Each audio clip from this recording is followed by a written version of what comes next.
Hello guys and welcome to my CapCut beginner masterclass. In this video, I'm going to show you how to download CapCut video editor on your laptop without Bluestacks. The first way is to come over to Google over here and search for CapCut.com and select the first link over here to take you to the CapCut official website.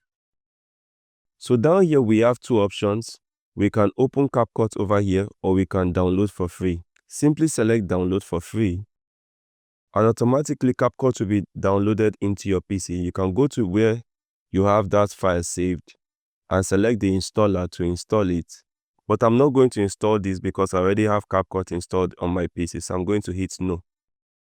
The second way would be to come over to your Microsoft Store if you're on Windows and search for CapCut.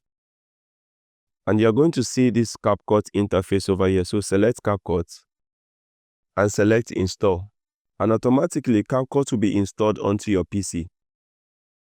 The third way is to edit on CapCut online, so you can select open CapCut over here and automatically the online web version will be opened and you can click on this button to add files and begin to edit on CapCut PC.